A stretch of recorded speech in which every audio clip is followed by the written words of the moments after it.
সুপ্রিয় শিক্ষার্থীবৃন্দ, আশা করি তোমরা সকলে ভালো আছো। আর সকলের শুভকামনায় ফেনী ডিস্ট্রিক্ট অনলাইন স্কুলের পক্ষ থেকে এখন তোমাদের স্বাগতম।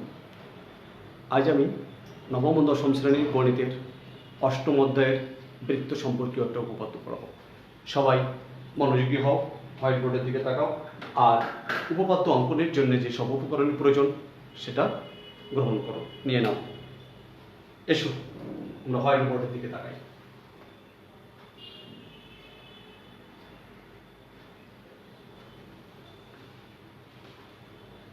সুপ্রিয় শিক্ষার্থী, আমি কি এঁকেছি? একটা বৃত্ত। এই বৃত্তে একটা কেন্দ্র থাকে, আর আমি বাইরে একটা বিন্দু নিলাম। এই বিন্দু থেকে এই বৃত্তে যদি কোনো রেখা টানি তাকে আমরা কি বলবো?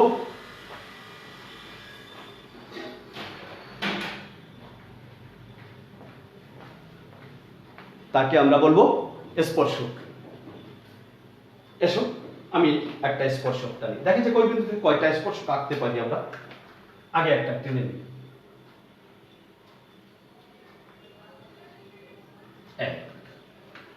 এই পাশে আর একটা আঁকা যায়, দুপাশে দুটো স্পর্শক আঁকা যায়। দুটো স্পর্শক এঁকে নিলাম। এবার দেখো তো, এই বিন্দু থেকে স্পর্শ বিন্দুর দূরত্ব দুইটা সমান। এই বহিস্থ বিন্দু থেকে স্পর্শ বিন্দুর দুটো দূরত্ব সমান। তাহলে আজকের আমাদের উপপাদ্য হলো, প্রমাণ করো যে বৃত্তের বহিস্থ কোনো বিন্দু থেকে অঙ্কিত স্পর্শক ক্ষেত্রে ওই বিন্দু এবং স্পর্শ বিন্দুর দূরত্ব দ্বয় সমান। লেখো সবাই সাধারণ কিছু।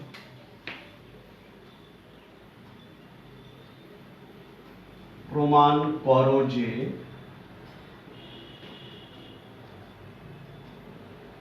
বৃত্তের বহিস্থ কোন বিন্দু হতে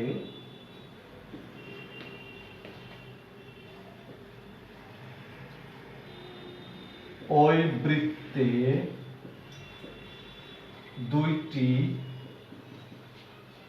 স্পর্শক আঁকলে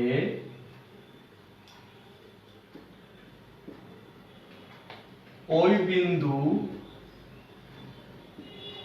হতে স্পর্শ বিন্দু দ্বয়ের দূরত্ব সমান। শিক্ষার্থীবৃন্দ, আমি এখনো চিহ্নিত করি নাই, চলো আমরা একটু চিহ্নিত করে নিই। মনে করি ও কেন্দ্র বিশিষ্ট বৃত্ত, এর বহিস্থ বিন্দু পি হতে ওই বৃত্তে পি এ ও পিবি দুইটি স্পর্শক। তাহলে পি এবং এর দূরত্ব কতটুকু হবে? পি থেকে এর দূরত্ব কতটুকু হবে? P A. পি থেকে বি এর দূরত্ব কতটুকু হবে? পিবি। আমাদের প্রমাণ করতে হবে পি এ সমান পিবি। ঠিক আছে প্রিয় শিক্ষার্থীবৃন্দ, চলো আমরা বিশেষ নির্বাচনটা লিখে নিই। বিশেষ নির্বাচন, যেহেতু প্রতীক দেওয়া নাই তাই আমাদের লিখতে হবে মনে করি। মনে করি ও কেন্দ্র বিশিষ্ট, আমরা এই পাশে আরেকটা কিন্তু সি নিয়ে নিই, তাহলে এবিসি বৃত্ত বলতে পারবো। এবিসি বৃত্তের বহিস্থ বিন্দু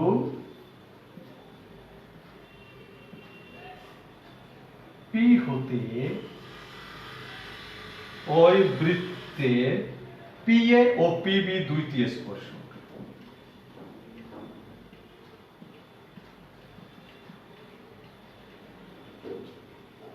স্পর্শক প্রমাণ করতে হবে যে ওই দুটি স্পর্শক এই দূরত্ব দুটো সমান। তাহলে প্রমাণ করতে হবে যে পি এ সমান পিবি। আমরা অঙ্কন করে এই কম্পাস দিয়ে দেখলাম যে দূরত্ব সমান। এটা তো উপপাদ্যের যুক্তি নয়, উপপাদ্যের যুক্তি হলো যুক্তি নির্ভর প্রমাণ। এটি প্রমাণ হয় না উপপাদ্য। তাহলে যুক্তি নির্ভর প্রমাণে যেতে হলে আমাদের কোথায় যেতে হবে? এই দেখো 4টে বিন্দু আছে, 4টে বিন্দু দিয়ে আমরা ত্রিভুজ তৈরি করতে পারি কিনা দেখি। ত্রিভুজ যদি তৈরি করতে পারি, তারপরে তার যদি সর্বসমতা দেখাতে পারি, হয়তো হতে পারে। চলো সেদিকে যাই। পি এ যোগ করি, ও এ যোগ করি, ওপি যোগ করি, ওবি যোগ করি।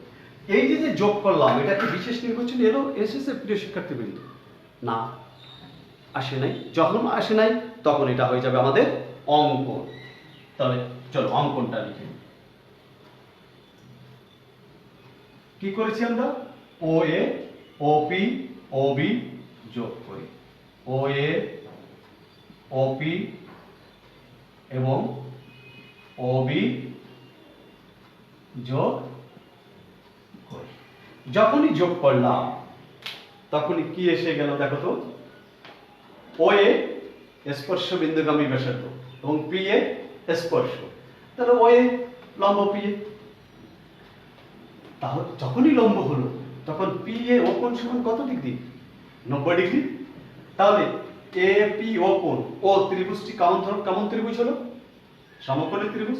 তদ্রূপ পি ও বি ত্রিভুজটি কেমন হলো? সমকোণী ত্রিভুজ। এই সমকোণী ত্রিভুজের সর্বসমতার শর্ত কি আছে? সমকোণী ত্রিভুজের সর্বসমতার শর্ত হলো যদি অতিভুজ সমান হয় এবং সমকোণ সংলগ্ন এক বাহু সমান হয়, তাহলে ত্রিভুজদ্বয় সর্বসম। যেহেতু এ কোণ এবং বি কোণ সমকোণ, তাহলে এ কোণের বিপরীত বাহু ওপি এবং বি কোণের বিপরীত বাহু ওপি, এই দুটো হলো অতিভুজ। আর সমান সমান বাহু যদি আমি ধরি, ও সমকোণ সংলগ্ন এক বাহু ও এ, সমকোণ সংলগ্ন আর এক বাহু ওবি, অর্থাৎ কেন এরা সমান? একই বৃত্তের ব্যাসার্ধ। তাহলে ত্রিভুজদ্বয় সর্বসম। তাহলে পি এ সমান পিপি। চলো আমরা এটাও লিখি। প্রমাণ।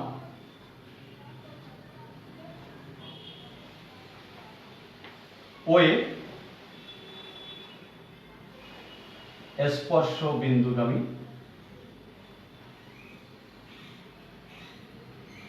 একটু ভাগ করে লিখি, তোমরা বুঝবে না। ব্যাসার্ধ এবং পি এ স্পর্শ। যখন এটা হলো তখন আমরা লিখতে পারি, সুতরাং ও এ লম্ব পি, ও এ লম্ব পি। যখনই লম্ব হলো তখনই আমরা লিখতে পারি, সুতরাং পি এ ও কোণ সমান 90 ডিগ্রি। পি এ ও কোণ সমান 90 ডিগ্রি। সুতরাং ত্রিভুজ এ পি ও সমকোণী। তদ্রূপ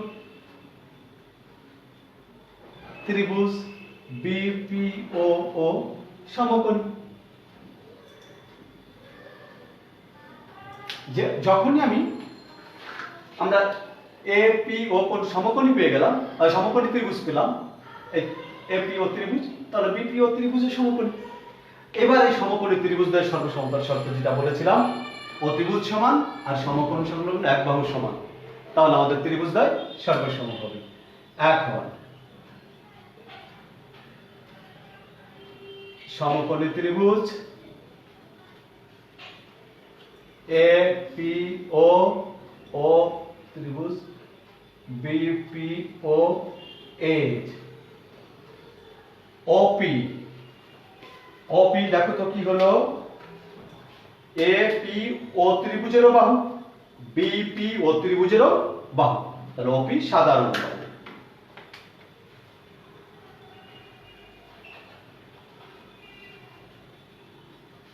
ওপি সাধারণ বাহু আর ও এ সমান ওবি। একই বৃত্তে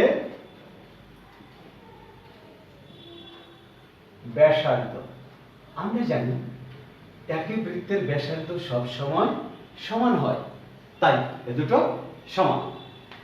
তাহলে সমকোণী ত্রিভুজের সর্বসমতার শর্ত, অতিভুজ সমান আর সমকোণ সংলগ্ন এক বাহু সমকোণ সংলগ্ন এক বাহুর সমান, তাহলে ত্রিভুজদ্বয় সর্বসম। সুতরাং ত্রিভুজ এপিও সর্বসম ত্রিভুজ বিপিও। ত্রিভুজ দুটো যদি সর্বসম হয় তখন কি কি সমান হয় প্রিয় শিক্ষার্থীবৃন্দ? তখন ওই অনুরূপ বাহু এবং অনুরূপ কোণগুলো সমান হয়। তাহলে দেখো তো পিএ, তাহলে কি পিএ সমান পিবি।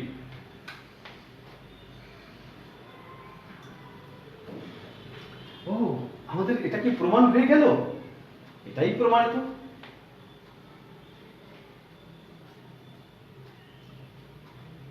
প্রিয় শিক্ষার্থীবৃন্দ, তোমরা কি সবাই বুঝতে পেরেছো?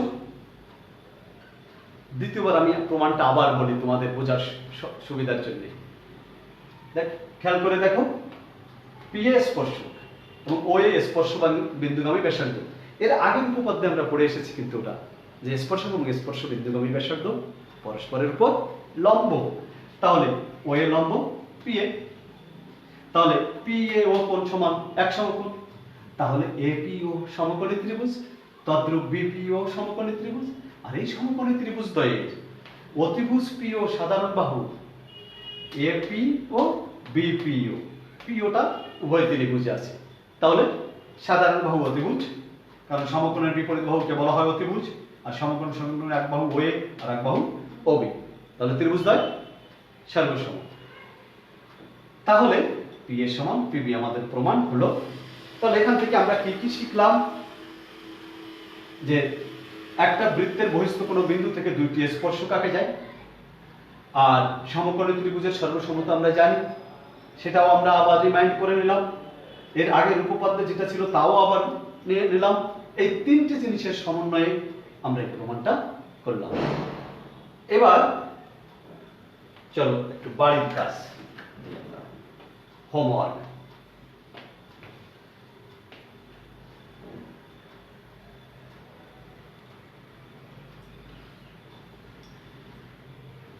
বাড়ির কাজ।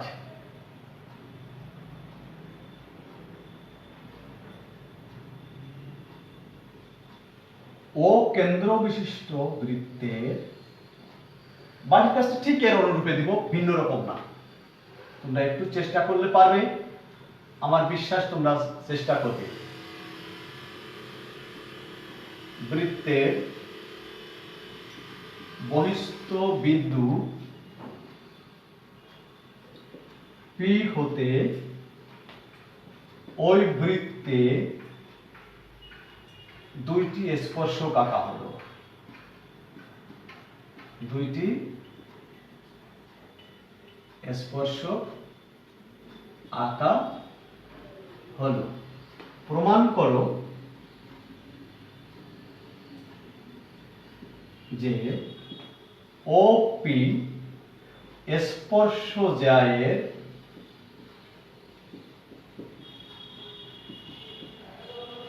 লম্ব সমদ্বিখণ্ডক। আমি এই চিত্রটা নামছি। ওপি আমাদের এখানে আছে, আর স্পর্শজা এখানে কোন কোন বিন্দুতে স্পর্শ করেছে প্রিয় শিক্ষার্থীবৃন্দ? একটা এ বিন্দুতে আর একটা বি বিন্দুতে। এবার যদি আমি এ বি যোগ করি, এই এ বি কে যোগ করে দিই, দেখো তাহলে এ বি একটা জ্যা হলো না? এটাই হলো স্পর্শ জ্যা। এই স্পর্শ জ্যা যদি ওপি কে ডি বিন্দুতে ছেদ করে, তাহলে আমাদের প্রমাণ করতে হবে যে ওপি এ বি এর লম্ব সমদ্বিখণ্ড, অর্থাৎ এডি সমান বিডি এবং এডি বি কোণ সমান বিডি বি কোণ সমান 90 ডিগ্রি। এই দুটো প্রমাণ করলে হয়ে যাবে ওপি স্পর্শজ্যা এ বি এর লম্ব সমদ্বিখণ্ড। এই প্রমাণটা করতে গিয়েও আমরা আগের মতো যে এপিও ত্রিভুজ পেলাম আর বিপিও ত্রিভুজ পেলাম, এই দুটো সর্বসম দেখাবো। এতদূর লাগবে না আমাদের, এই কথাগুলো না বলে সমকোণী ত্রিভুজগুলো সর্বসম বলে দিও তোমরা। তাহলে এপি ডি কোণ সমান বিপি ডি কোণ, অথবা এও ডি কোণ সমান বিও ডি কোণ, এই দুটো কোণ সমান বলে আসবে। এর কারণ হলো যখনই তোমরা এই দুটো কোণ সমান করবে তখন এই যে এপিডি অথবা এওডি এবং বিপিডি অথবা বিওডি এর দুটো ত্রিভুজ অথবা এর দুটো ত্রিভুজ সর্বসম দেখাতে পারবে। কারণ এইটা এটা সমান, পি এর সমান পিবি কেবল প্রমাণ করলাম, পিডি সাধারণ বাহু অন্তর্ভুক্ত কোণ সমান, তাহলে ত্রিভুজদ্বয় সর্বসম। তাহলে ডিএ সমান ডিবি অথবা এডি সমান বিডি এবং পিডি এ কোণ সমান পিডি বি কোণ। এরা রৈখিক যুগল কোণ, এদের এই কোণদ্বয়ের সমষ্টি দুই সমকোণ, তাহলে প্রত্যেকে এক সমকোণ। তাহলে পিডি লম্ব এবি প্রমাণ হয়ে গেল। তোমরা প্লিজ লিখে ফেলবে, একটু তোমাদের কাছে দুর্বোধ্য মনে হয় নাকি, তাই আমি প্রমাণটা দিয়ে দিছি, বুঝাই দিলাম, বাসায় করবে। আর এই যে উপপাদ্যটা করলাম মূল বইটা দেখবে, মূল বই দেখলে আরো এর দুর্বোধ্যতা দূর হবে। ভালো থেকো, সুস্থ থেকো, সবাই সুস্বাস্থ্য কামনা করে এখানে শেষ করলাম। ধন্যবাদ।